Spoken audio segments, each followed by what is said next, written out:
Welcome to the Gamers Inn. Come on in, pull up a chair next to the fire. It looks like you've had a long journey. I'm your host, Jocelyn, and joining me, as always, is my co-host, Ryan. Hello, Ryan. Hello. Oh, man. You're bopping your head back and forth like you've heard me say that a few times. I was just jamming to the amazing beats that are our intro that has stayed the same for 5 years. Yes. Yeah. Not that 6 years. Oh, sorry. 6 years. Everybody knows in podcasting the first year doesn't count. I mean, come on. Yeah, that's nobody go look for those episodes. Oh, man. Somebody was saying that they found like Angry Chicken episode like 1, and I was like, no, I don't know. I don't want to know what I said in beta, one of my first ever experiences with card games. No, please, no. Yeah, episode 1, it's sort of a running joke on Zombies Ate My Podcast where we tell people not to listen to episode 1, and I want to say here right now, I'm not going to encourage people not to listen to episode 1, because when you do encourage people not to, they do it anyways. That's and with true. Much more fervor, and then they email you about it and say it's not that bad, you guys are crazy. So go ahead, listen to our back catalog of 300 episodes. I'm not going to stop you. That is quite a lot of Gamers In. I mean, we've got 300 episodes. Most of them are at least an hour, if not an hour and a half in some cases. So that's it's quite a back catalog. And speaking of back catalogs, we have a lot of games to talk about tonight.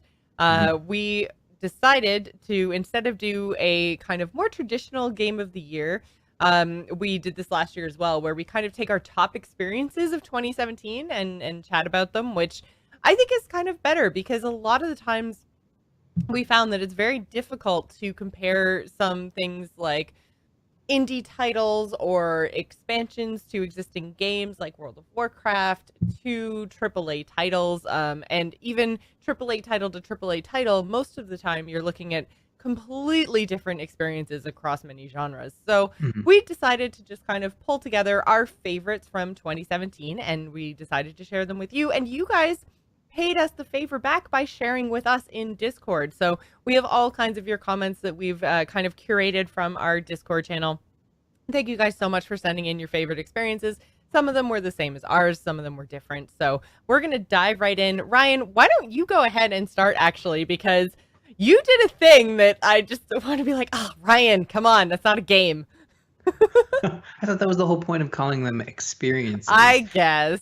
And also the reason why I moved this one out of our 5 best experiences and put it into honorable mentions, because I figured you wouldn't be as upset by it. But yes, I chose the Nintendo Switch because I feel like... Well, the thing is, I mean, you've also got a lot of Switch titles in your list of experiences. So I'm like, you can't, you're doing it twice, Ryan. You're saying the Switch twice. And here's the thing. I did realize I chose a lot of Nintendo titles, and I tried to look back at the other games I played, and really, there just wasn't a lot of great new titles this year on other platforms. I only bought one game that I played through the whole way on PS4. I bought no new games for the Xbox that were exclusive. I bought, I think, Injustice, but on the Switch, I was buying a game every other month. I haven't bought the game we're going to talk about next, Xenoblade Chronicles 2, because I am still working on a bunch of other Switch titles, some of which are going to be mentioned tonight. And the Nintendo Switch just came out of nowhere. It surprised us in what it was capable of, and it proved that Nintendo still had some life left in it when trying to do something unique. Because you always worry when Nintendo does something unique that they're going to fall flat on their face, like the Wii U specifically.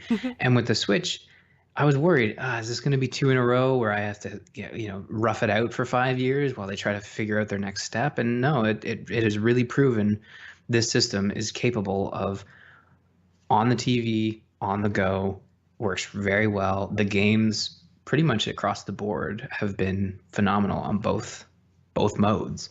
So yeah, I had to include it because I think it was just so different. When you compare it to the PS4 Pro and the Xbox One X, it's night and day. One is just a beefed up console, and the other is a completely new experience that we've never had before.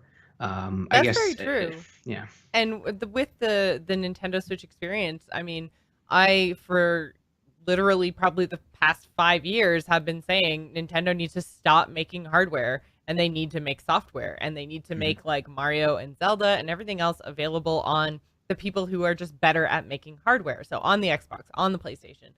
And I don't think I was wrong necessarily. I'm definitely surprised by how robust the Switch actually is. It's still not on the performance level of the other consoles, but it does something different well.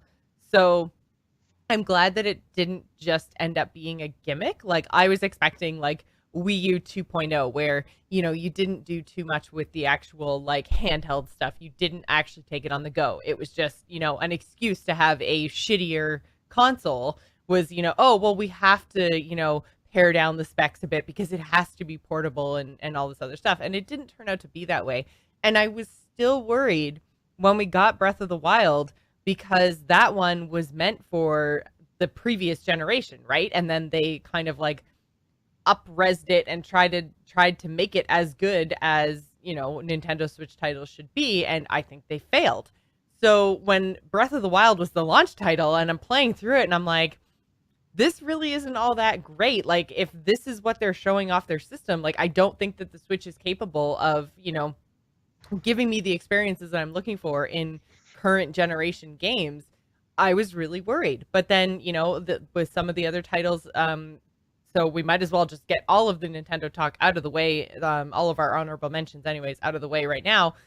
I've got Xenoblade Chronicles, Legend of Zelda, and Splatoon all in my honorable mentions because, I mean, I know I harp on Zelda a lot, but it's still, you know, it's worth a mention. But Splatoon 2 and Xenoblade Chronicles 2 specifically, as well as some of the ones that we're going to talk about later on in the show, those ones like really showed off the capabilities of the Switch, and I didn't think that they were going to, I didn't think the Switch was going to be able to give me an experience like Xenoblade Chronicles 2 that like had amazing textures, awesome animations, like really colorful and rich worlds, because one of my biggest complaints about Zelda was it felt so empty.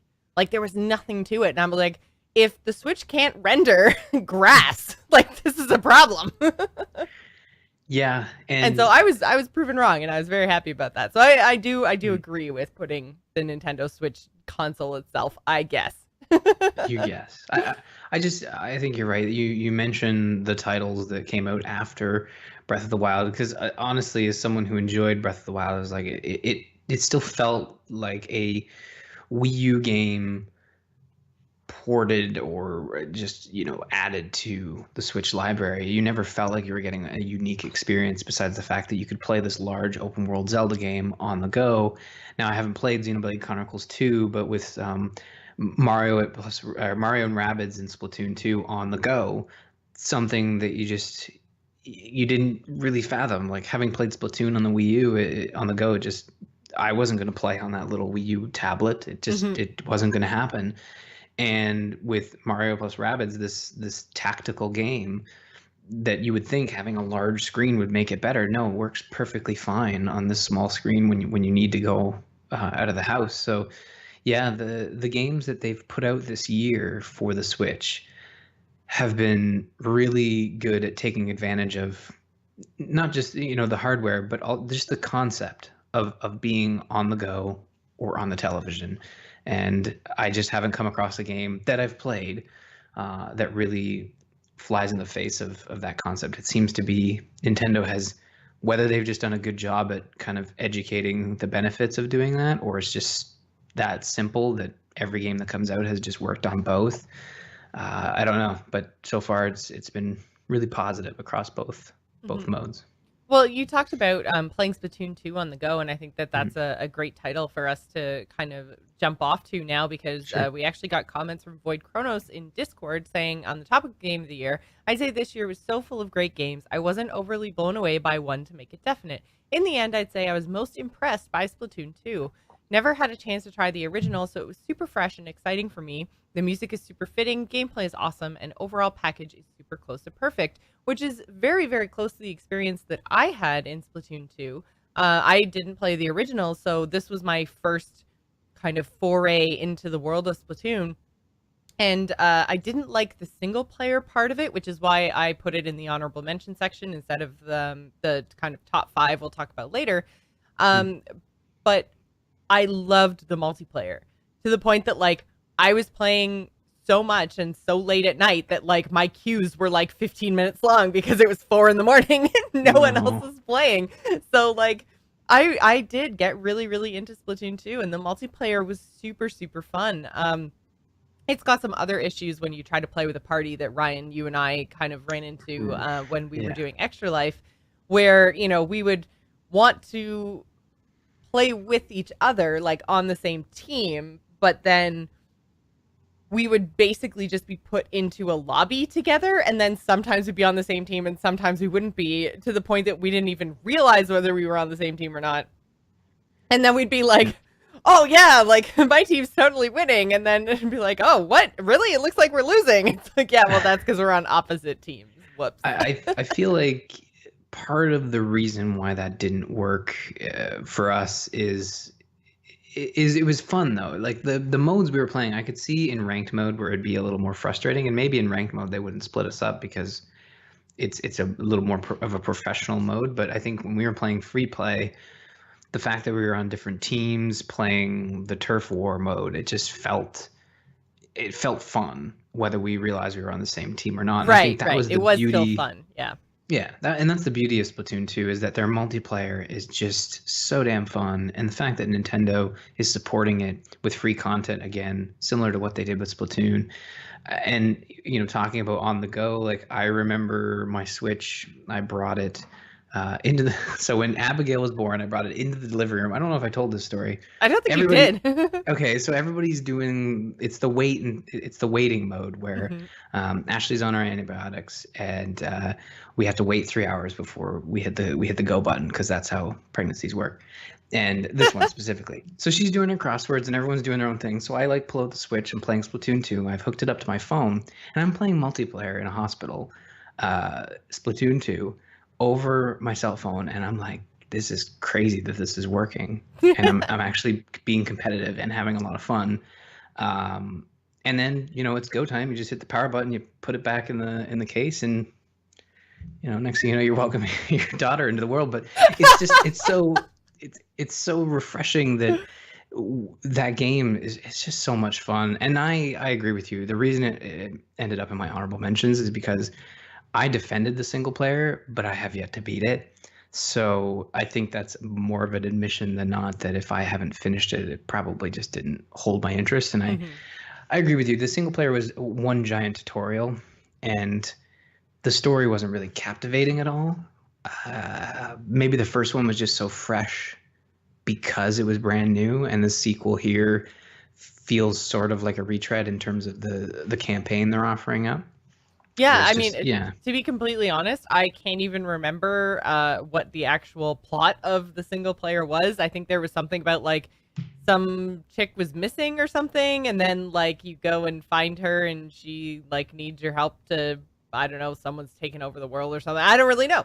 I have no idea what the Splatoon 2 there was story a chick is. missing. I remember that. Okay, there we go. So I got at least the hook right, the first part. But yeah, I don't know. Splatoon 2, like I said, it did have a very addictive kind of gameplay loop that was really fun, that kept me going until all hours of the morning. And speaking of addictive gameplay loops that kept me going until all hours of the morning, PlayerUnknown's Battlegrounds is in my honorable mentions, just because I have a love-hate relationship with this game. It is an addictive gameplay loop. I really enjoy playing it with my friends. I don't play it solo very often, but the other thing about PlayerUnknown's Battlegrounds is technically it is releasing tonight. 1.0 is launching, but everything will be fixed. It's been early access for I think 9 months now, and it's got some real janky, broken things and a whole lot of hackers. So when you kind of like actually go and play the game, sometimes it can be supremely frustrating.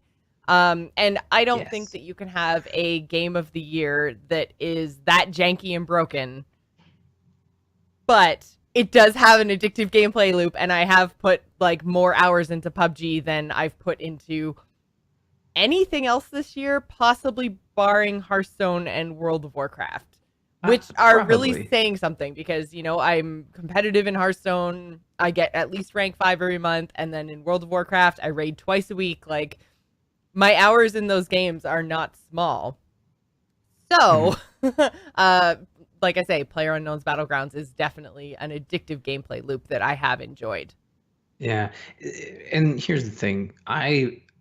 It's been known as time has progressed over the last 9 months, I have slowly come out of my shell about disliking PlayerUnknown's Battleground, and for different reasons. Most of it being just that it's a pile of jank. But I will admit, it is fun when that gameplay loop really clicks.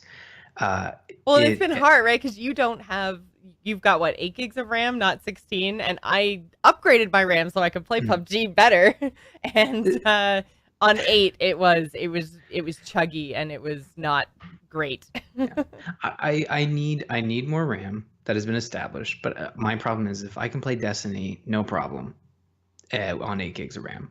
Battleground should be no problem, and that comes from a very uneducated armchair developer standpoint. But I gotta say, I think on this one, I've got to be like at least getting close to being somewhat accurate. But the phenomenon that is PUBG cannot be understated in that game has rocketed to the top of most played. The fact that a 1.0 launch out of early access has a top banner on Steam right now with a countdown says everything.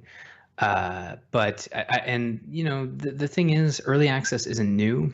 Early access isn't necessarily an excuse to be a poorly optimized game, but it's to be expected at this point. And the biggest problem right now with Battleground is that Fortnite is going to eat its lunch if they don't start tightening that gameplay up and making it run a little smoother, because Fortnite Battle Royale is just moving at like a hot clip, and runs perfectly well for the most part. I don't know how they're doing squashing hackers, because I know they have their own fair share, but I have yet to hear Battlegrounds like talk about it actively, whereas Fortnite is constantly talking about squashing these hackers. So and the hackers is new to me. I mean, I'm just terrible. I just assume people are better at it than me. But well, and I mean that could be the case, but there are also a lot of hackers, and it's funny because we can usually tell when we're in the game and like things aren't quite working properly. Or I think because I play very often with Civ, who's in the chat room right now, and every once in a while he'll say, he's like, can you guys hear chat? Like, can you guys hear? And like, so it's like, because someone around you is hacking, it's like messing with your in-game settings and stuff. It's messing with your textures loading and your walls loading and stuff. And it just, you can usually tell. And it's frustrating. It can be frustrating. And PUBG has not been without its controversies throughout its early access. I mean, players were really upset about the idea that before they're optimizing all the things that we've talked about, like there have been even like crazy memory leaks and just like having to restart the client, getting kicked for no reason, like a whole bunch of different problems in the core gameplay. And then they decided to add, like test the store, add the loot boxes, and everyone's just like, are you kidding me? Like, fix your broken game and then try to steal more of my money. I've already paid you $40 to play in early access. Like, come on. It's not, and yeah, I mean, I totally see where people are coming from, and I know I joke 1.0 isn't going to fix everything, but I feel like when you attach that 1.0 to something, that has to mean something besides the fact that you're going to remove the early access tag. And I don't wish any ill will against people or the developers of this game, but I just want people to understand what they're getting into. And I think just having something out like this that is poorly optimized in a world where you have a lot of people talking about it, you're going to get people spending $40 for this game and then not being able to run it properly. And that's where Steam refunds come in. And I don't think the game runs so poorly that I would need to refund it, because it snaps in eventually. And luckily, I'm always playing with people who are very good at protecting I can't loot the house yet, please protect me. But I mean, we had someone in Discord, Kaluana, saying that PUBG was easy, that it was his pick for the year because he's been excited and obsessed with the game for quite a while, and he hasn't had something like that in forever. So it's nice to see people being very enthusiastic about the game, especially those folks who I wouldn't really think would get into it, like with Josh during Extra Life. I never really pegged him for a shooter, but some of the most funniest moments ever. Yeah, the two top clips, because Twitch just came out with like your year on Twitch like retrospective thing with your most watched clips, and my two most watched clips are one of me shooting Civ in the face and one of me shooting Josh in the face. Totally I accidentally. Those clips are fantastic. My favorite is the one where you are actively shooting at someone and saying, they're outside, and the other person who you're shooting is on your team, and they're thinking, no, someone's shooting me. You need to protect me. Yep. Yeah, that game, and then that's the other thing. That game makes for so many memorable moments, and even though the game is broken and can hitch a lot and hit some walls, the loop of you're all dead, or even you're dead and you get to spectate, it still moves at a clip where you're into the next game and you feel like you're progressing as soon as you hit the ground, because you have a plan. Get as much shit as possible, kill as many people as possible, rinse, repeat. So I totally get it. Yeah, you're right. It has had a lot, or created a lot of memorable moments, and on top of that too, with oh crap, I totally had a point and I lost it. I just totally blanked. Talking about memorable moments. Whatever, it's gone. I know what I was going to say. The addictive kind of gameplay loop. The other thing that PUBG really has going for it is that there are so many people playing that your queue times are literally seconds long. Like, you get out of a game, you still have that adrenaline high. You've just been killed, and you want to go back and kind of avenge yourself or whatever, and you can literally push the button again and be back in the game within 2 minutes. Like, you have a minute's worth of loading time, getting back, pushing the button, getting back in, and then you have literally like a minute of waiting on the island before you're in the plane and before you're back into it. So it is a very addictive gameplay loop, and there's no waiting in between, which is why I think it's been so successful, because it's just that constant adrenaline feedback and that constant loop going on. I don't know. There's nothing else really on our honorable mentions list that fits with an adrenaline loop. But really. Ryan, did you maybe want to talk about something else on your list first?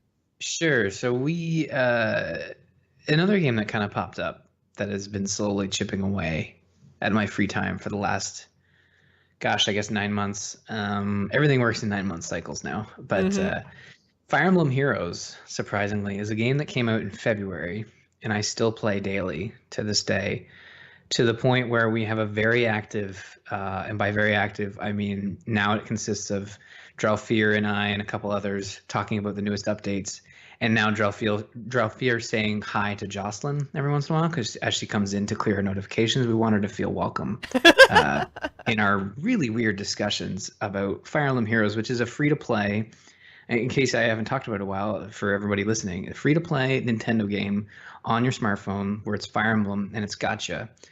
You summon heroes, and every 2 weeks they usually introduce new heroes. Right now they've introduced some holiday heroes, as is expected.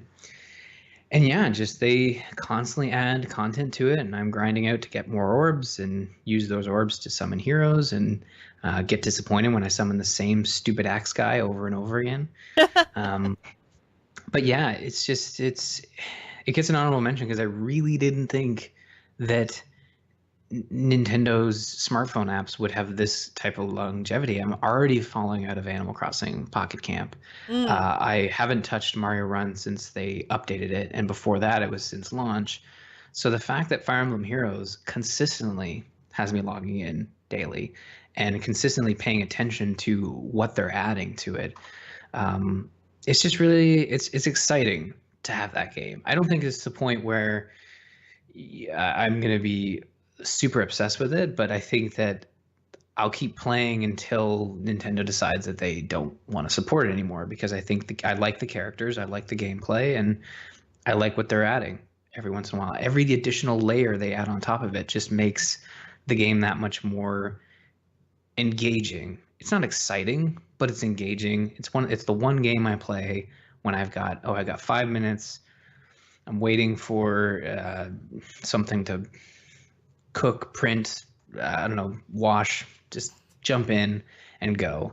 And yeah, it's been really exciting, and I know it's surprising that I've had it this long in my rotation. So, because I tried it and it was okay, but it never really caught my attention because I'm not really into those type of games and the kind of min-maxing on the heroes and the everything else, because I know Matt's stepbrother is also really, really, really heavily into it.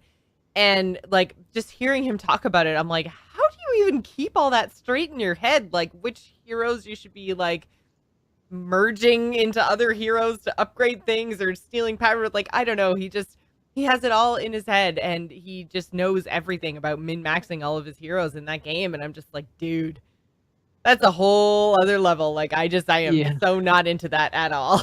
That's a little high game. I Google stuff when I want to kind of get a character to the next level, and I just play it and continue to play it because the characters that they add are either characters that I love from the series or variations of the characters that I want to add to my collection. And I will go as far as min-maxing as basically filling out their skill slots with inherited skills and possibly upgrading their weapons and stuff, but nothing to the point where I'm like dropping thousands of dollars to get 10 copies of one hero and then min-maxing that hero, because you can level them up all the way and then merge copies of that hero together to make them even stronger. And I haven't dropped a cent on the game. I don't know whether that was going to be my next question, is if you've actually managed to escape Fire Emblem Heroes without actually spending any real dollars. The biggest issue with Fire Emblem Heroes, and I want to give them money, I really do, because I feel like I've played it for 9 months for free, and that makes me feel really cheap saying it out loud. But the fact is, the only way to monetarily support the game is to pay for orbs. And a full summon, which is summoning five people, is 20 orbs. And that costs you $20+, like $23. It's almost $1 an orb. And to me, that's way too expensive, because I have done full summons with 20 orbs, because you usually save them up. If you don't do a couple of banners, you can have maybe 40 or 50 every month or so. And 20 orbs will sometimes net you bupkis. So why would I want to drop $20 into something that there's no guarantee that I'm going to get some? It's like Overwatch all over again. I was just going to say, like, this is the whole loot box conversation that we've had multiple times this year. I mean, we don't have to go into it all over again, but it was definitely, I wouldn't call it a top experience of 2017, but the loot box conversation was definitely an experience of 2017. Just loot boxes and everything, and, you know, how to spend your dollars or not on things that aren't guaranteed, on, you know, like really wanting to get one experience and then not, whether that happens to be a hero to play or a skin to use or a portrait or spray or whatever it is that they've put behind these chances at, one way or another. That was definitely a huge conversation throughout 2017, and a couple of, or at least one title, I think just one title actually, that made it into our top 5 of 2017 that we're going to talk about in a moment, actually has employed that loot box system. So it doesn't have to 100% take away from the game, but I feel like a lot of potentially awesome experiences were kind of clouded by the loot box scandal of 2017. Because I think one of the ones we're going to talk about a little bit later on, that it's the only one other than Fire Emblem Heroes that employs a loot box type system. So I think that kind of almost speaks for itself, that it's not really something that we loved this year. It was something we kind of hated and wish games would do less of, like, to the point that I make the same point about loot boxes that I make about, you know, Nintendo's mobile offerings. I would much, much, much rather pay 10, 15, 20 bucks for a mobile title than have it popping in my face asking me to spend money all the time. Same thing for a AAA title. I would much rather pay an extra 20 or 30 bucks on every copy of the game instead of, putting something behind a gamble. But anyways, we're not going to talk about that too much again, but it's definitely something that happened in 2017. Speaking of a gamble, I feel like the fact that we both ended up with one of these is just crazy, insane luck, because it felt a lot like gambling of whether or not you were actually going to be able to get an Super Nintendo Classic launch day. And Ryan and I both managed to get our hands on one. It is definitely an honorable mention, at least for me this year, because I didn't feel like I could put the SNES Classic in my top 5 just because it's not a new experience, right? The one new game on it, I didn't like. I played like 2 minutes of it and I was like, this is terrible and not the thing I want to do with my time. But being able to kind of like go back in time and play Donkey Kong and play Mario Kart and experience Mario RPG for the first time, like I had some really amazing experiences with the SNES Classic. I also gave one to my brother for his 30th birthday and he was over the moon about it. And I know he's had like parties with his friends where that's like the point, like they have like Mario Kart parties, like sleepovers with beer. And it's it has been one of those like nostalgia trips, and it was a great 2017 experience for me. So Ryan, why did you put the SNES Classic on your list? I think for me, having got an NES Classic, I kind of knew what I was getting into with the Super NES Classic, and it delivered on what I was looking for. A selection of 20 games, controllers that feel spot on, from whether it's nostalgia or they're just literal copies of the originals. And then the fact that they've included a lot of games that really were the beginning of my video game career, hobby, whatever. And I just, playing those games just transports you back to the 90s. And I had a Christmas dinner where there was family members that just don't really mesh well with the other family, and there was these kids that you just really never got to interact with because they're so shy and so guarded by this kind of sheltered family experience. No negativity happening, just people not really engaging really well. And my sister-in-law brought out the Super NES Classic. She also bought one. She camped out, and this is by no means a slight on her, but she camped out at an EB Games every day for about 2 weeks to get one of these. And I'm like, really, you wanted one of these? Wow. Like, oh yeah, we played Nintendo all the time when we were kids. So like the Super NES coming back truly is this thing that talks to many people, even people who just don't play video games anymore. The 90s was, when you were a kid, it was something you did. Like, I was going to say, it very specifically speaks to like our friends, I don't even necessarily want to say generation, but like those of us who kind of grew up from like 1992 through until like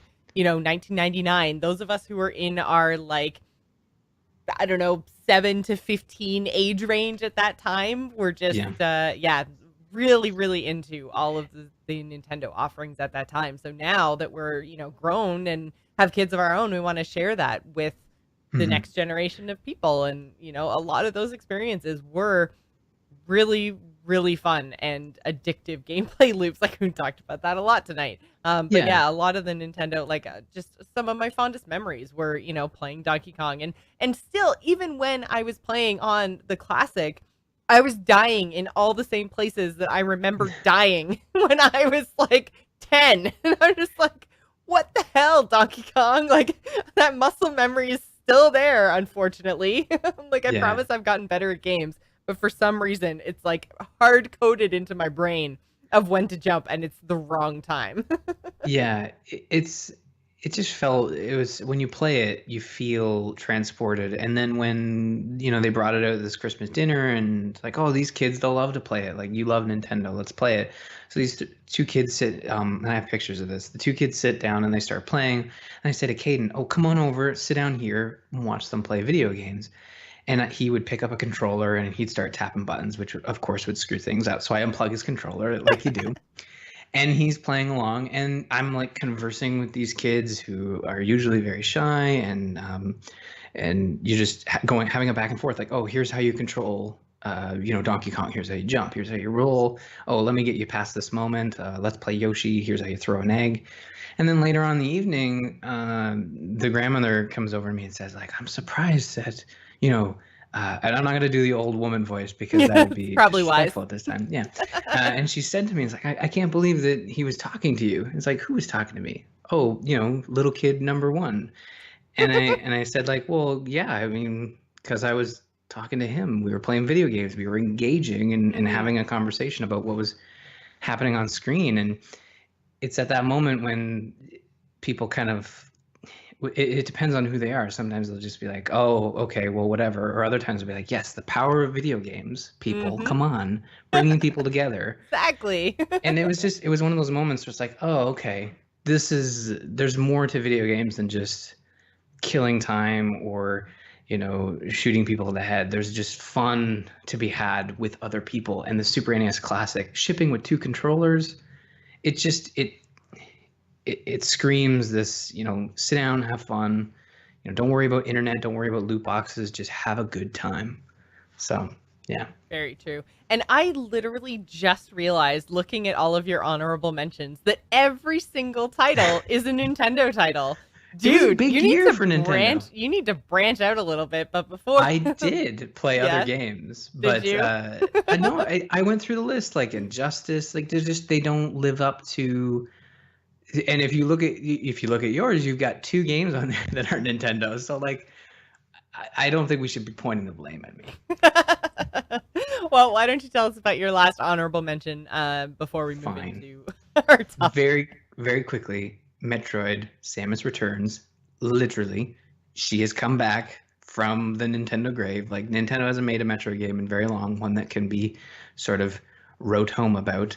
It's just a fantastic experience. It's a swan song for the 3DS, and I look forward to them doing more Metroid games because I thought that Metroid Samus Returns was really well done, and it was a remake of a game that I never got a chance to play because it was the original Game Boy. I'm not too good at going back to games I never played as a kid when they're on those earlier systems. I find they're just a little too hard to get into because you don't have that nostalgia factor, pulling you along. Right. And I mean, I feel like we've talked about this before too. It's not even necessarily only the nostalgia factor. It's also just the time factor. Like when you're a kid, like I used to play the crap out of Tetris. And now I'm just like, I don't have hours to kill. Like I probably wouldn't sit down and just play Tetris for hours. And I don't think that's because Tetris is a bad game. Obviously, it's a classic. It's fantastic. It's fun. But when I was a kid, I had hours and hours and hours to kill. So a lot of these experiences and a lot of the early games like didn't have to be as crazy in your face, engaging and exciting because they didn't have to necessarily smack you in the face and grab your attention. They could, slowly ramp up to things, and they could take a lot of time and make you explore and make you have to, figure things out a little bit more. And I don't think that that's, anything against them. It's just, we are now at a different time in our lives. And I'm sure that there's a lot of experiences that younger people who have more time on their hands might actually get into. But for me, I mean, it's the reason why Assassin's Creed Origins isn't even in my honorable mentions. Like, it didn't grab my attention. It had some issues right from the get-go. I really didn't like the first couple hours of gameplay, and I literally haven't gone back. And it's really unfortunate because I've had people say, oh, it picks up. But with everything I do, I don't have time to sink, 5 or 10 hours into something that eventually gets good. I need it to be good from the get-go. So, and then if you give it another shot, specifically to cover on this show, and you only have a certain chunk of time to play video games, do you really want to talk about that next chunk of 5 hours that you didn't enjoy when you've already had that, you've already shared that experience on the show? I totally get it because I'm at that point as well where I have to be more selective. And I mean, if we do episode 302 on video game resolutions, the one thing for 2018 will be like play more better games. And I think I did that just organically in 2017 because there's just been so many great 2017 was insanely packed with good games. Yeah, it was hard. You had to go to your way to play bad games because you were playing.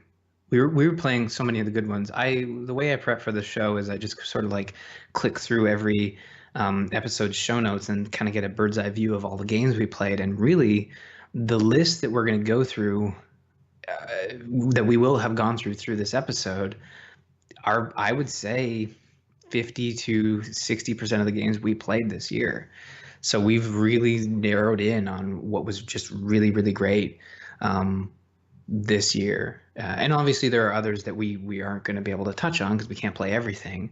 I found it really hard because I did the same thing. I went through all of everything that I'd put into the show notes for the last 50 episodes. I pulled out everything that I thought was a worthy experience, but I had a really, really hard time narrowing down my top 5 experiences, and also just like not putting everything that I played into honorable mentions. Like, we were trying to cap it out at kind of like 10 games each, top 5 and bottom 5, I guess. Like, but very much like, I'm sitting here looking at this list, and I mean, some of the honorable mentions were just like, I mean, Mario Kart 8, we had Prey, we had Yonder, there was Uncharted Lost Legacy, South Park, What Remains of Edith Finch was this year too. Like, there were so many great experiences across the whole like gamut of, AAA through MMOs through, indie titles, that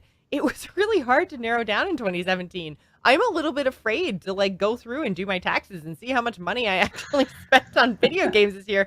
I feel like it's going to be freaking ridiculous, but in a good way, because I feel like I spent my money wiser this year. Like, if I bought something, I played it. Whereas before, I've just been like, oh my God, it's on Steam sale. Yes, add to cart, go. And I feel like I didn't do that as much this year. I think we'll need to be strong. We'll need to be strong tomorrow when the Steam sale actually does hit. And there are a few titles that I've been keeping an eye on that I might, because winter sale is kind of the point of no return, right? Like, there's no sale coming up. We have to buy it now, right? There's no Valentine's Day sale. Anyways, you were going to talk about your last honorable mention. Let's hear it. I was going to mention one of the titles I picked up on a Steam sale, just kind of on a whim, because it was recommended to me, like, just in my like recommended you might like this games, which in the past I don't think I've actually picked up anything and been like, oh yeah, this was phenomenal, and thank you, Steam. But this one, Steam got 100% right. I think I talked about it. It was very, very close to the beginning of the year, and I'm glad that I went back through the show notes to find it, because it was an awesome experience, and one that I still haven't been able to, like, I still haven't like beat the game. I don't even know if you can beat the game or if it's just like an infinite survival kind of thing, but I'm talking about Beholder. And this is the game where you manage the apartment building in this kind of dystopian industrial kind of communist feeling country. They never call it communist Russia, but it feels very much like communist Russia. At least what pop culture, at least what pop culture has taught me about communist Russia. And basically, you manage an apartment building, and you have to decide, because like, you are watching the residents, someone's watching you. You have to decide, how far out of line you can step to try to help them a little bit, and you have to decide, who's on what side. Are you a good guy? Are you a bad guy? I've tried playing all the way to what I would consider good, all the way to what I would consider bad. And I usually end up screwing up and my family dies very early on. Like, right. And it's this like extraordinarily intricate kind of puzzle. And I found it very interesting. And the art style was cool, and the theme was interesting. And Beholder was challenging in a way that not a lot of other games really challenged me this year, like from a actual like puzzling standpoint. The only other game that had a familiar feel is actually one of my top 5, so I'll talk about it in a second. But if you guys haven't picked up Beholder, I very, very, very highly recommend it. It's a great one to go and try if you haven't already, especially since the Steam sale is coming up tomorrow. It starts, right? It's starting tomorrow, and I believe Beholder has I don't know if it's paid or if it's free, like a DLC expansion where you play the previous owner of the building and find out why he was kicked out. Also, the game's coming out on consoles early 2018. So if you would rather play it on your TV, that it will be a possibility very soon. Yeah, and it is paid DLC, but I feel like it wasn't very expensive. I feel like it was like $3 or something. Cool. For tomorrow it'll the be probably $1. Yeah, exactly. I expect it to be some sort of bundle, but I think the original price I paid for the game might have been like 10 or 15 bucks. Like, it's not an expensive title anyways, but it's very, very well done. Just the whole theme of the game, the feel of it, it was something I hadn't had in a game in a really long time. So I quite enjoyed that title. Yeah, you can get both the main game and the DLC for $12 Canadian. So that's got to be under 10 bucks US, and tomorrow will be even less. I mean, yeah, the game, I played it. The game is fantastic, and I'm looking here that they actually just announced Beholder 2. So let's start yeah, that's crazy. So that's exciting. Before we move into our top 5 experiences of 2017, I wanted to remind everyone that we do have a patron ad this week from Simon, who says, Weekly News Desk is a podcast all about the geek news this week. You can join your 2 knucklehead hosts, Andrew and Simon, as they keep you informed on movies, TV, video games, and books.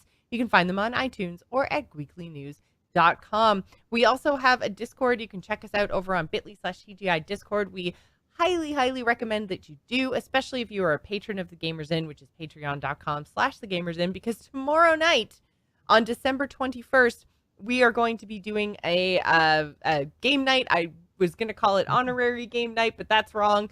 Basically, it's a goodwill game night because of all the Patreon screw-ups that happened earlier on in the month. We're just going to do game night whether we hit our milestone or not, because we want to hang out with you guys at Christmas. So make sure that you hit us up in the TGI Discord if you'd like to join us. We would also like to know what you want us to play. There is a post up over on patreon.com/thegamersin. And even if you don't want to play with us, you can always come and watch. We will be streaming live starting at, I believe, is it 8 p.m. Eastern or 9 p.m. Eastern? When do we normally start game night? 8 p.m. 8 p.m. Eastern 8 p.m. on twitch.tv/JossPlays. So come hang out. It's always a lot of fun. I don't actually know what's winning right now. I think there's been one suggestion in Discord, which is StarCraft 2. Oh, fun! Which, yeah, co-op sounds like a lot of fun. If people show up, we can do arcade games. I don't know. It's the last one in 2017. Let's make it special. Get out there, vote. Let us know what you want to see, what you want to play. It's up to you guys. It is. So we are now going to talk about our 5 best experiences of 2017. And I think, I don't know, Ryan, are yours in any particular order? I didn't put them in order. Okay. I just matched where you put them. So if yours are in an order, mine is that maybe not that order. Mine's okay. Well, I mean, mine were with one exception, which I think everyone who's been listening to Gamers in 2017 has a pretty good idea of what my number 1 top experience of 2017 has been. Spoiler alert, there's also a picture of it behind me right now. But I think everyone already knows what I'm going to say. We can talk about that. Might as well just talk about it first, get it out of the way. Obviously, for me, Horizon Zero Dawn was just my 100% top of the top, most amazing, had the most fun, 100%ed the game experience of 2017. Like, I feel like I don't even need to talk about it anymore because I've probably talked about it every other week since it came out in one form or another, whether it was, you know, talking about the new thing that I did or talking about the DLC that came out or trying to convince Ryan that he needed to get in there and play, or just comparing every other title that came out this year to Horizon Zero Dawn and saying, well, actually, did you know in Horizon... Yeah, so I don't think that this comes as any surprise to anyone. Horizon Zero Dawn this year was a sleeper title for me. I wasn't even going to necessarily pick it up. It came out at the same time as Zelda, which I was super excited about. But in the end, I was totally blown away. Couldn't put it down. 100%ed the game. I can't. And Dralfer and from our Discord agrees. Horizon Zero Dawn was his experience of the year as well. So Ryan, I'm going to let you talk for a little while about Horizon Zero Dawn. I'm a little disappointed that Dralfer put his hat in the ring for Horizon and not Fire Emblem Heroes, because I feel like we had something going there. But no, all jokes aside, it's a fantastic game. I don't think we should spend a lot of time on it because, like you said, we have, and also we will, because we're recording a special solely devoted to the DLC for that game. I mean, that game has so much good things going for it that the DLC is going to deserve its own episode. We're going to discuss it. And honestly, like 10 minutes before we started the show, I was actually playing the game and then remembering, oh yeah, this game is fantastic. The gameplay loop of hunting these animals as they hunt you, and what can originally be seen as just a dodge fest quickly becomes, no, once it clicks with you with different weapons and the weaknesses and strengths against different animals, it feels less like a whack-a-mole game and more like just a strategic Monster Hunter kind of game. And I think that was my problem, where I was playing Zelda and I was getting caught up on the fact that, and I still do, get caught up on the fact that I can't climb out of anything. I have to go to a specific ledge. It's the old school way of doing it, which is weird when you think about Zelda being something teaching your brain that you can climb on everything. And when you separate these two kind of similar and easily comparable experiences, Horizon Zero Dawn proves to be this fantastic experience and a great surprise to me, both with story and gameplay. And look, the last anecdote I'll share, and then we'll move on, is that I was talking to Belanger, who's a hardcore PC gamer, mutual friend of ours, and he said, and there's always this one game that comes out every generation, and he said, every time I see a GIF of Horizon, I want to buy a PS4. And I said, and if you're going to see him on the holidays, so I feel like I have this. I told him, like, don't talk to Jocelyn about Horizon because you will buy a PS4 for Boxing Day, whether you hit the add to cart button or not. I'm already thinking, like, okay, so I have to pack up my PlayStation for Christmas and I have to take it to Belanger's house. Sure. And you know what? And show him what he's missing.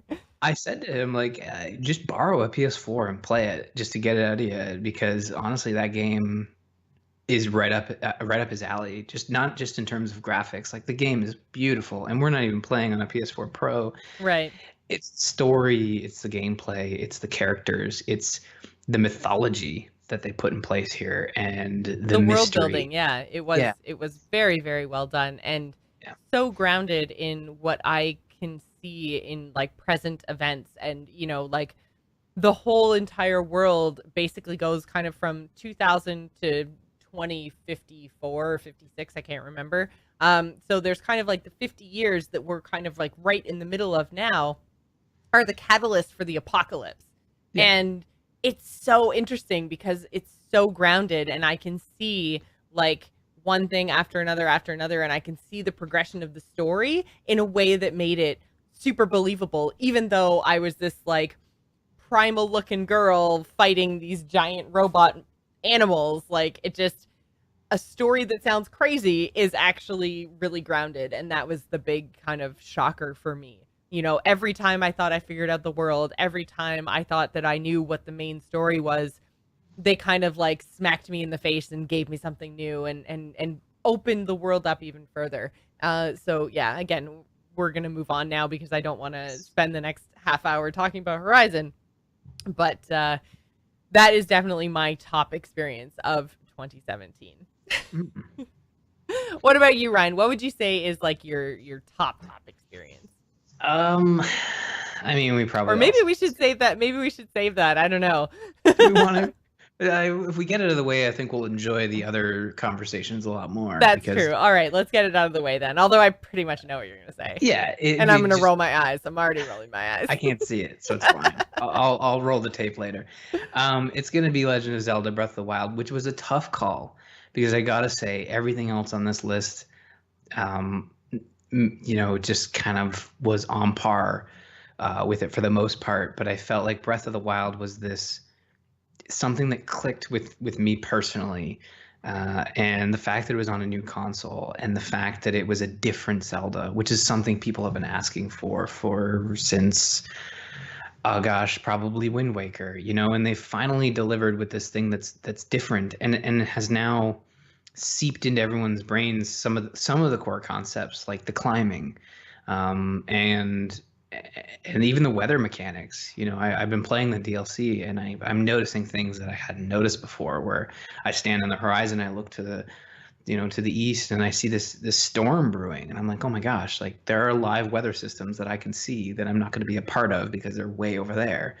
And the game has flaws, certainly. Ones that you could say are overlooked based on the fact that either we're commentating on the fact that it's a Nintendo curve, or just the fact that there's so many other great things in the game that you don't really bother with the weapons. Like the weapon system, yeah, it's a problem. Everything breaks. You have a limited inventory. It doesn't make sense that you're carrying 5 spears. Why should it matter if you're carrying 20?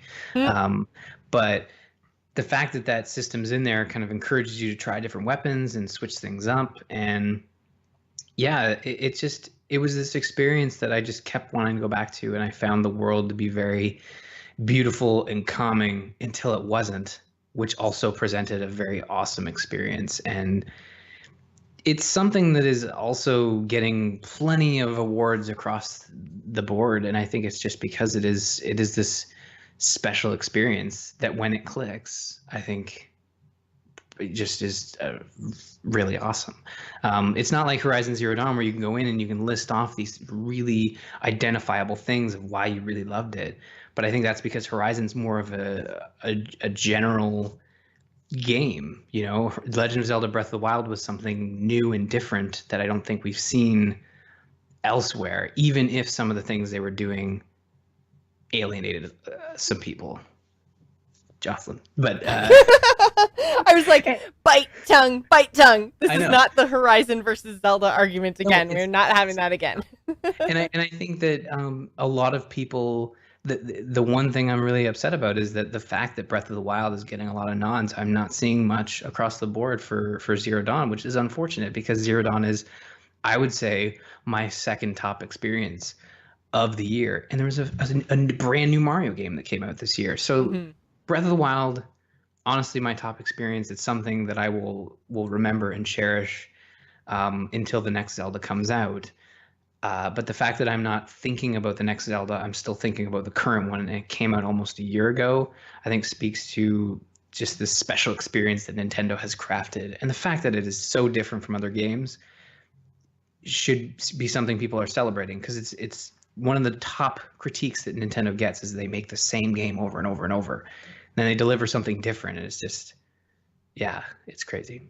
But anyways, let's move on, because again, it's not going to be Zelda versus Horizon. Right. And you did mention it. I think we should talk about it next.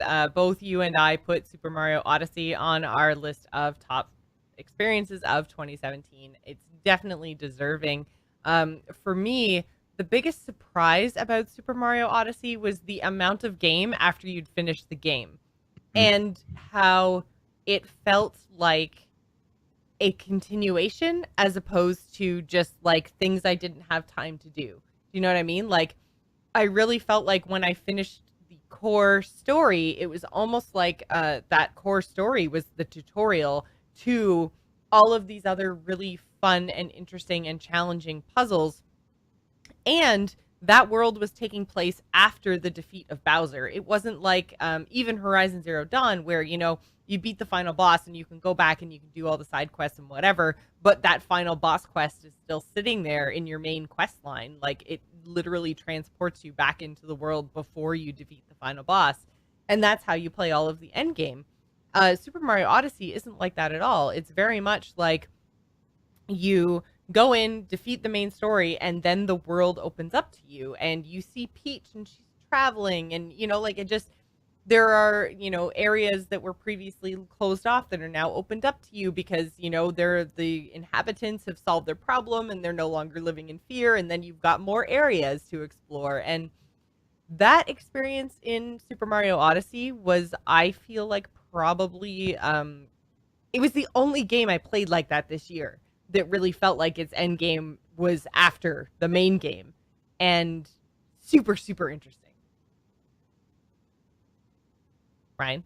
Yeah. Oh. No, sorry. I think Mario Odyssey is one of those titles that when they bring out a new Mario game, it's similar to Zelda, where you're like, man, if this isn't good, we're going to have to wait another 5 years for something like this. And the fact that Mario Odyssey is this, it's a return to form. It's Mario 64. It's Super Mario Sunshine, which are two of my favorite Mario games.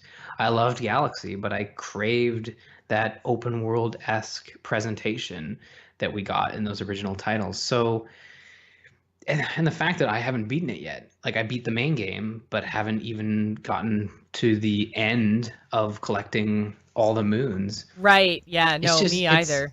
And it's a great portable game. It just works so well. The way I played the majority of it at BlizzCon, like while I was, waiting for stuff or at the airport, on the plane, whatever the case was. I played the majority of Super Mario Odyssey on that trip. So again, that speaks to the amazing job that Nintendo did this year, making its experiences equal on the TV and portably. Like, I mean, I had some issues with Zelda, but that's because Zelda was not made to be portable originally. So I feel like everything that they've come out of that is just a straight up native Switch title did an amazing job of being portable and still fun on, the big screen. And Super Mario Odyssey is no exception. I freaking loved it portable. Oh yeah, it sounds fantastic. It looks fantastic. You don't notice a difference to me between docked and handheld mode. And the story that's present tells a very different story. It's different from other Mario experiences. I mean, Peach still gets kidnapped and Bowser's still the bad guy, but it's different in presentation. It's not just Bowser's over here and you're here and you have to progress to the I guess that is actually what happens. It kind of is what happens, but what I liked is there was a reason for him to be jumping from place to place and world to world, because even if the reason was kind of dumb and, he's planning his wedding and, needs, the cake from here and the stew from here and the flowers from here and the dress from here, at least each society and each world that you went to, or I guess not world, each continent or location that you went to had a very specific purpose and theme, and it was interesting, and they were all different. And I think that that's what made it so interesting for me. It like you said, it felt like the Marios of the past while still being something new. And when we talk about nostalgia, when we brought up Zelda, Mario Odyssey presents what is probably the biggest nostalgia hit in the longest time I can ever remember. Even more so than the new Halo trilogy for me. I think one of the final areas that you get to explore in Mario Odyssey is a straight up nostalgia hit, to the point where it makes sense in the game, but it's very much on purpose, an homage to a previous Mario game. And you play it and it's just like, I feel transported. And Nintendo seems to be the only company capable of doing that.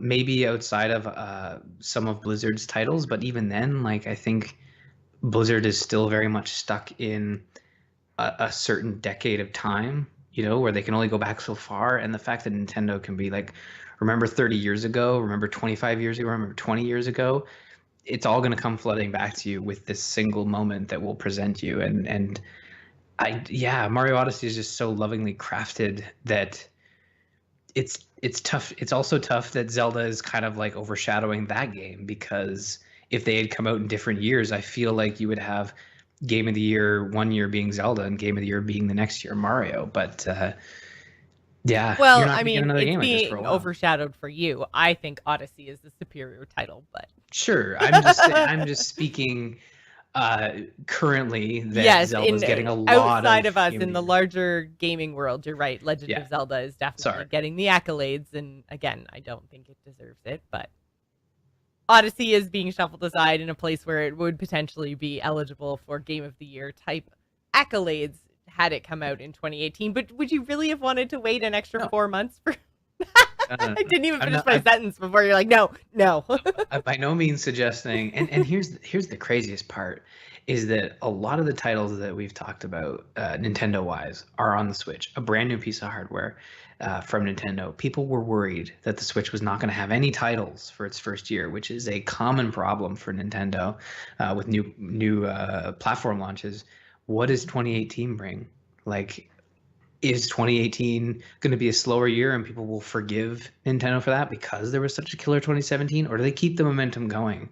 If we got Mario and Zelda in 2017, how do they follow that up in 2018? Because they have to to a certain extent, they got to kind of try and match the momentum. They can't depend on third party just yet. Yeah. But yeah, I'm excited to see what comes next, and that is solely based on the fact that Mario and Zelda have been such fantastic outings for the platform. Well, before we go into any more AAA titles, did you want to take a second and give our indie nods? Sure, let's do that. Yeah. So for me, I couldn't let this whole top experiences of 2017 go by without mentioning the Sexy Brutale, because we talked about this. It was, again, back near the beginning of the year. It was actually right around the same time I was talking about Beholder. And it was a fantastic, probably 5 to 7 hours worth of gameplay, little indie title where you were trapped in this mansion in this time loop, basically.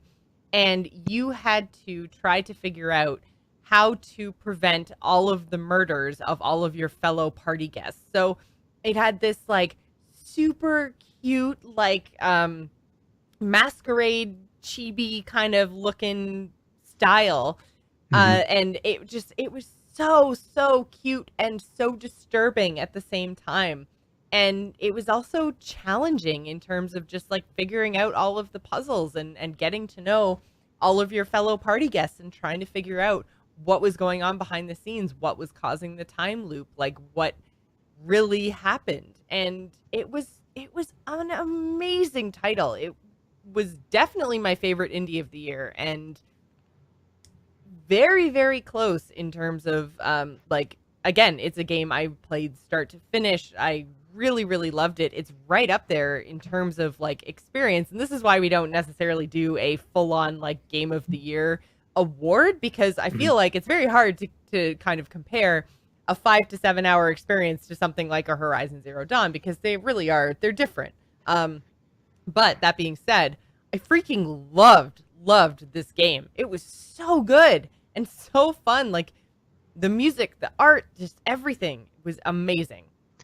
Yeah, and I think I missed out on this game when it came out, and then I got it through one of the Humble Bundle monthlies. So it's something that it's one of those titles that I want to check out in the new year. And that's the beauty of January, February, is because there's nothing going on video game wise. Nothing's happening in movies. Just everyone just comes down from Christmas and just doesn't do anything for two months. Yeah. So we're gonna get to play a lot of games that both of us missed, and catch up on games that we really haven't talked a lot about. Like we mentioned Xenoblade Chronicles at the top of the show. It's one of those games that I'm looking forward to creating the 48-hour day to actually enjoy in the new year, because that's something I'm working on right now, in case you didn't know.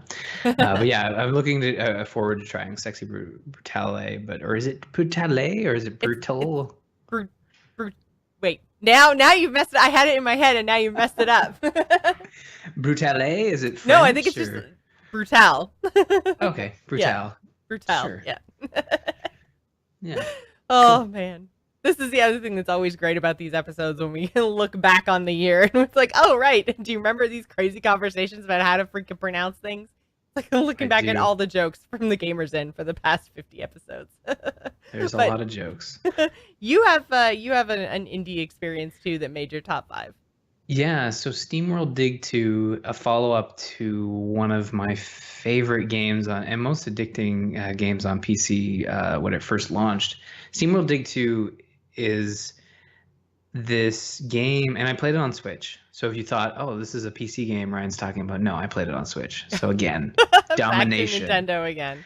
And it launched on Switch, PS4, and Steam. And I thought that when I played this game, it was the perfect follow-up. So basically what it was is it's a digging game where you have to dig into the ground, collect gems, and progress further. And it's sort of Metroidvania as well, where you're collecting power-ups that allow you to traverse farther and do cool power-up moves. And what they build upon this game from the first one is not just the power-ups, but it's also story and just so much fun. If anything it's guilty of being over too soon and being very but it's still a 5 to 7 hour experience. So yeah, it's definitely my top indie of the year, and one that it was really the only one that kind of rose to the top out of all the other ones. Not because I prefer AAA over indie, just because I thought that it didn't necessarily need to be indie. It could live alongside the other AAAs because it's so polished and looks really nice. And I think no matter where you play it on Switch or PC, you're going to get a similar experience. I just really enjoyed playing it on the go. Whether I'm sitting on the couch or in bed and want to get a couple more dig runs in. I don't know.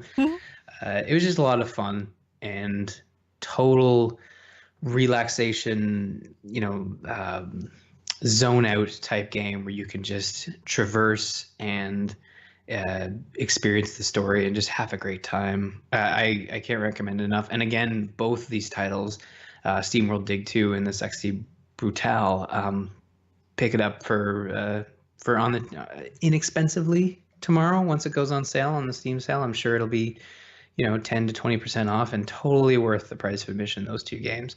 Yeah, I think retail price was I don't think I paid more than 15 or 20 bucks for it. And I got it like when it came out. So I feel like Sexy Brutale is probably again going to be on sale for I would like $5 to $7 Canadian probably, I would guess. So if you haven't already picked it up, I again both of these indie titles are probably going to go on sale tomorrow and are worth your time for sure.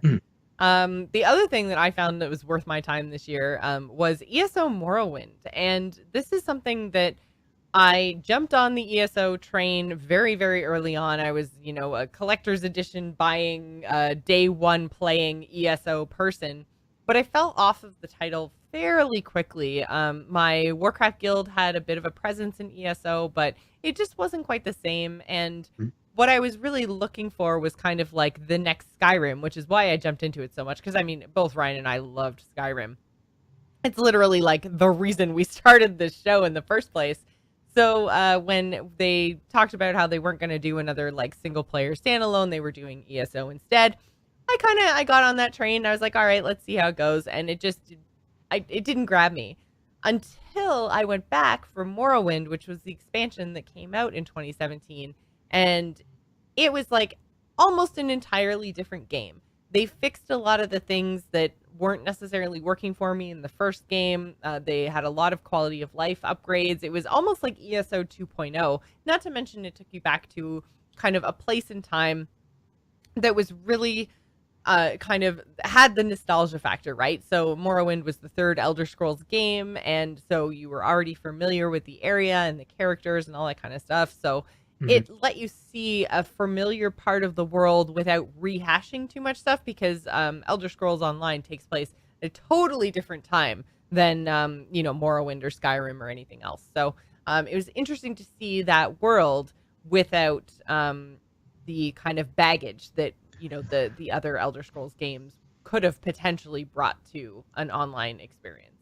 Yeah, I also jumped in with Morrowind outside of the main release, and it's similar to a lot of other MMOs where they had their first expansion, and people just saw an addressing of issues, and I'm glad that Morrowind actually did that because I think it brought a game that a lot of people worked really hard on and was labeled as, Skyrim Online type thing where people weren't actually playing it; they were just commenting. I remember when we originally talked about Elder Scrolls Online on the show, we got a lot of heat from just YouTube searchers and just people looking to bash the game, not necessarily listen to our opinions of said game. And when Morrowind came out, it was a total switch where people were being very positive about the game, giving it a shot, and it just goes to show that when a developer has perseverance and wants to actually address these issues in a game that they very much enjoy making, you can have this great product. So I'm glad Morrowind got some love here because it's tough with, the elephant in the room that is World of Warcraft. I mean, you can't ignore it when it comes to MMOs, and it seems to butt its head in every time you talk about a different MMO. It has to be done. But I'm glad Morrowind. Yeah. Yeah, the thing about ESO, and I think everyone was kind of looking for a Skyrim Online type of experience where they wanted to capture the same feeling of being like the single most important person, and that's really difficult to do in an MMO because you have a world that you're sharing with everybody else. And it's actually the problem that I find Warcraft is running into, at least in the Legion expansion, where, like, I am the High Lord of the Paladin Order now in World of Warcraft, along with, 5,000 of my closest friends. It's kind of, World of Warcraft is now running into that problem, whereas when World of Warcraft started, you were very much more so like a peon, and you were helping the Horde or the Alliance in their, their cause and their war and everything else. Whereas now you are the main character in the story, and that makes it difficult in a MMO. And ESO had that problem from the get-go. They tried to make you feel like you were the most important person in the world, but then you would see all these other characters running around doing all these quests, and everyone was like, ugh, it doesn't feel right. How am I supposed to ratify, maybe is the word I'm looking for, the fact that I am the most important character and I am the one destined to save the world, but this other person right next to me, it looks the same as me, is running around doing all the same things as I am. And I don't know how they did it. I think it's probably because they got rid of all of the levels of the zones.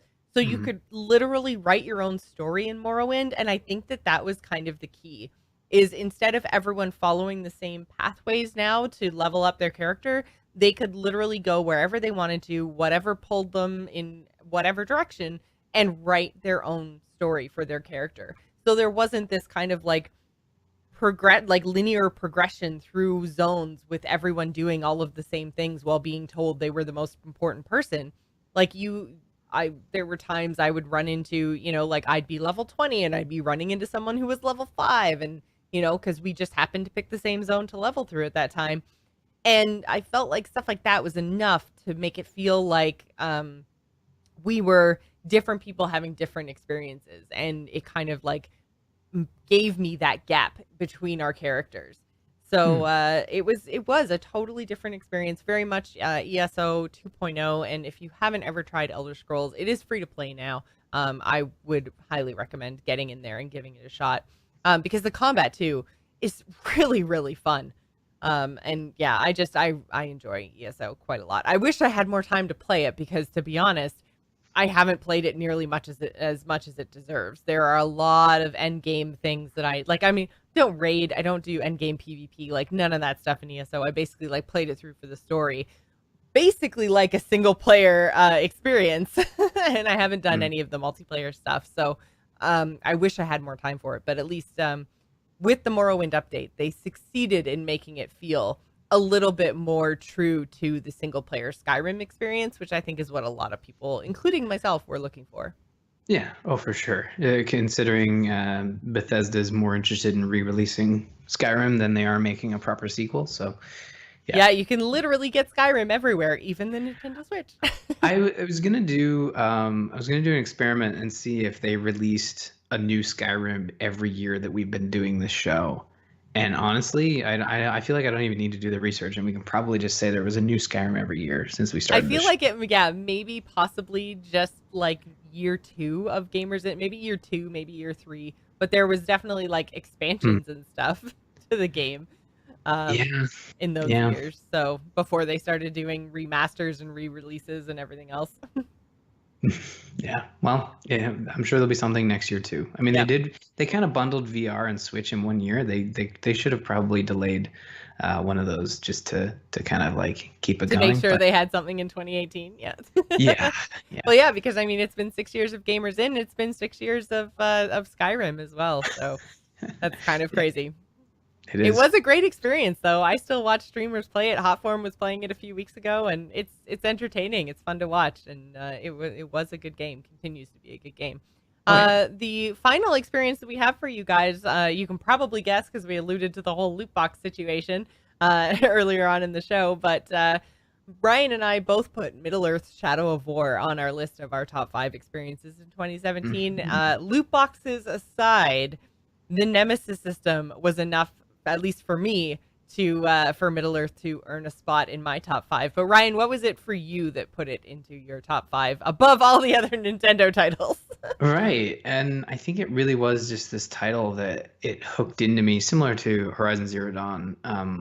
Although I played it when it came out as opposed to 6 months later. But with Shadow of War, the gameplay loop of the Nemesis system, the story that it was presenting, even if it was kind of shallow, the characters that they had in there, Bruce especially, like the intro to Bruce's character was just like, this instantly gets a spot on my top 5 because that character's introduction checks all the boxes for my style humor, which is, kind of breaking the fourth wall, but not really, talking with a very strong accent, being quirky and funny, and you want me to kill that guy? Okay, sure, I'll go kill that guy, and being really disgusting about it. But the game just has charm. And when the only issue I had with it is, you're right, when it doesn't have that charm, it really shows. And it's in the end game that I didn't bother to play. I beat the game, and then I YouTubed the secret ending because I had no interest in grinding out. I tried, and it just didn't happen. But what I did play was just so much fun and so engaging. The fact that you're just running around killing orcs, and you're getting into these these battles between yourself and armies. Mm-hmm. That's the biggest difference between this and the previous game, is that you're getting in fights with armies, not just. It did feel grander, like bigger in general. Yeah, it didn't feel like. The first game sort of felt like you were in an arena, and sometimes you would cobble together like 20 orcs, and it would be, oh man, this is crazy. In this, you're literally surrounded by 2 armies that are fighting each other, and sometimes it gets a little crazy, but other times it feels like you can just kind of pick people off and move around the battlefield because you're such a badass. And the Batman combat, I mean, you got to give it to Batman for bringing that combat system to the forefront, because it is so satisfying in this game. I mean, what are they called when you? And they're not, well, the takedown systems, but also the counters. The counters, yeah, I was just saying. Feels so satisfying. Counters or combos, because both of those exist in this world. Yeah, counters. I mean, when you get the little flash appear and you hit the Y button and then you kind of grab the guy and do something real cool. I know it's just a timing thing and it's button mashy, but it just feels so good when you nail it. And the fact that you can do 2 at the same time, yeah, just say no more. Well, that was our top experiences of 2017. We also had you guys submit a whole bunch of them through Discord, so we're going to go through those now. But before we do, wanted to remind everybody that if you like The Gamers In, you can go to etched.amove.tv or shirts.amove.tv to pick up some merch and show off your love to the world. Ryan and I have the t-shirts. Ryan and I also have the coffee mugs and the pint glasses and the wine glasses and all that kind of fun stuff. They are so awesome, and I drink all my wine. Well, I was gonna say I drink all my wine out of my Gamers In mug, but everyone knows that I have my my unicorn wine glass as well. So I alternate between my unicorn wine glass and my Gamers In wine glass. I should have got a Gamers In wine glass for my eggnog. I thought that's what you were drinking. Every once in a while, I use it for eggnog and brandy as well, but it's festive. Oh, it's just eggnog. I'm not going down. You're missing out, man. You're missing out. I hear adding alcohol to things makes them better. I've never been one to kind of. I'm not a mixed drink person anymore. I just like straight eggnog. I don't know. I thought you were going to say I like straight brandy. That would have been funnier. That's better. It's more my speed. Well, Ryan, did you want to give the first of our few listener feedback emails? Sure, I'll read the longest because that'll go well. Opera707 says via Discord, so Hellblade, Senua's Sacrifice is my game of the year. And here's why. If I could describe this game with one word, it would be harrowing. This game puts your character into a very different scenario, venturing into Viking hell to save her lover's soul. Senua, however, suffers with psychosis, which is a mental disorder where thoughts and emotions are so impaired that you will lose what is reality doing so well and what isn't. The gameplay is wonderful, combining puzzle aspects and fast-paced combat where you have to be more swift than strong. There was not a moment in the game where I wasn't captivated. The story is very interesting. It's almost hard to explain without playing it. In short, she wanders into her version of Viking hell to save her lover's soul. Combined with her voices in her head and hallucinations, brings in a harrowing experience. The voice acting and soundtrack are 11 out of 10. Please, for the love of God, play this with headphones. You will truly get shivers down your spine as the voices seem like they are in your head. Soundtrack is authentic, being Celtic war music, which sounds freaking awesome. There's this one boss where the sounds just feel right and you have that moment of triumph. I highly recommend this game. And this is one of those games that slipped through the cracks for me, and probably something I will be picking up tomorrow. All willpower aside, it's one of those games that I truly feel like I missed out on because I love Ninja Theory, and I am one of those people that loves to play games that are different, and I feel like Hellblade Senua's Sacrifice just screamed different, and sometimes I just want something different. So there you go. It also won an award at the Game Awards this year, and it was nominated for quite a few others, specifically around its art direction and its music, as well as its. I believe it was the Gaming for Impact. Was it the award that it was? It was the Gaming for Impact, but also motion capture, best performance. Best performance it won for, but I think it was also the Gaming for Impact. Was where it was nominated, and it was because it really takes a look at this whole idea of the mental disorder of psychosis. And so I like games like that, and I find I don't play enough of those that actually have some kind of message to send, I guess. I mean, the last one that I can think that was this highly acclaimed was I can't remember the name of it, but I think it was last year, and it was the one about the guy whose kid had cancer. And I was like, oh, yeah. I can't play that game.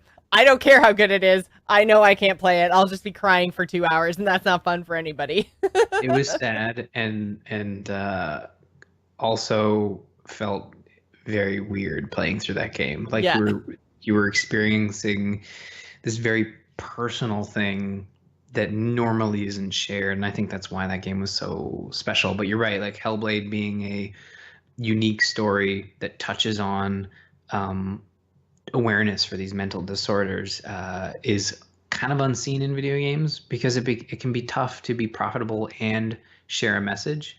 Mm-hmm. And it's nice to see games trying to do that more and more, even though people would rather just play, well, the 5 games we just discussed, post-apocalyptic, sword slingers and shit where you dig. I don't know. Those things. Yeah. So thanks, Opera707, so much for writing in your review over on Discord. We also have a review from Jim where he talks about his games of the year. He says, 2 of my top 3 games of the year of 2017 are Persona 5 and Doki Doki Literature Club. Am I saying that right? I think. I don't know what that is. Jim goes on to say, it's probably an unusual choice, but I find it to be extremely hard-hitting emotionally and very worthwhile, although ultimately a disturbing experience. Persona 5 was an amazing RPG that sucked me in and interested me enough to do another playthrough right away, and I even put in the effort to get 100% on it, despite generally not being much of an achievement hunter. Of course, my game of the year is Yakuza. Is it Yakuza 0? Yeah, Yakuza 0. It's a series that receives little fanfare in the US, but the games are an incredibly fun mix of fun gameplay, silly side content, and fantastic main stories that are both interesting and full of the feels at times. 0 is the best of the series and something I would highly recommend to anyone who thinks that they might have the slightest interest in this type of game. So I'm surprised that Jim went with Yakuza and not Persona 5 because I saw Jim talk about Persona 5 so much. It was incredible. Like, I thought that was, like, hands down what he was going to pick, which makes me more interested in Yakuza 0 because it won out over Persona 5. So that is, high praise from Jim because, yeah. Yeah, I was interested in Persona 5 as one of those games that a lot of people were talking about, and I kind of get sucked in to those conversations. And another one that hasn't been mentioned in that same ilk is Nier Automata, and something I tried but never got into. But Yeah, Yakuza in general was never a series I've known about but never really tried. I've seen Jim. He's mainly been tweeting about customizing hostesses in that game. So I feel like that game offers a variety of experiences, including the customization of hostesses. So Jim, you should tweet about more in that game, because I feel like that's all I've seen so far. I know there's more to it. I'm just kidding, but I'm surprised he didn't mention pinball. That's really what he's been talking about lately. That's true. Yeah, pinball. He's streaming a lot of pinball. That's for sure. Yeah. Finally, we had Luke and Andrew write into us via Twitter saying Prey was the #1 game this year. That's one that, unfortunately, Ryan and it really came up at a crowded time of year, I guess is the best way to say it. I felt like I was playing a whole bunch of other things when Prey came out, and we both played the demo, which was the first hour and a half, and it seemed really fun. I had a great time. I think I might have even bought it. I think it's just sitting in my Steam account. Yeah. And I still haven't played it. And so this is why I feel like it didn't make my top experiences, because I couldn't find time to play it. And had it been any other year, again, we've talked about a lot today about how stacked 2017 has been. I think if it had been any other year, Prey would have been right up there in my top 5 experiences. But 2017 was just crazy in terms of games. I think we both need to revisit Prey, because I think I remember the 0 hour being something we both really enjoyed. And there's been something with Bethesda games where I don't know, it's whether their new review policy is just not working to their benefit, but I feel like a game comes out, it reviews well, but it reviews well a week after it comes out, and then it kind of loses that punch, and we move on to the next thing, and gets lost in the shuffle. But I think Prey is one of those games that I would love to revisit in the new year. So, and I'm sure you're right. It has gone on sale pretty steep, a steep discount, that game. So I'll keep an eye on it. I dig what it was laying down. It felt very Half-Life in that 0 hour, and I like Half-Life. So and Valve isn't interested in making single player games anymore, so Prey's gonna be it, I guess. All right, everyone, that's going to do it for us this week. Thank you, everyone, so much for sending in your submissions for our 300th episode. We hope you enjoyed it. You can visit us on the web at gamersinpodcast.com. You can also find us on eMove TV along with other fabulous podcasts, including The Angry Nerd, Into the Nexus, The Angry Chicken, For Azeroth, Embrace Spoilers, and Heroes Forge. You can follow us on Twitter. You can find me, Jocelyn, at Joss Plays. Ryan is at Murphy, and don't forget to follow the show at The Gamers Inn. The video versions of all our episodes can be found on our YouTube channel, which is youtube.com/eMoveTV. If you'd like to email the show and let us know what your game of the year was for 2017, in case we missed anything, please do so at info@gamersinpodcast.com. Thanks for staying at The Gamers Inn. Remember, tune in next week. Bye, guys. Bye, everyone.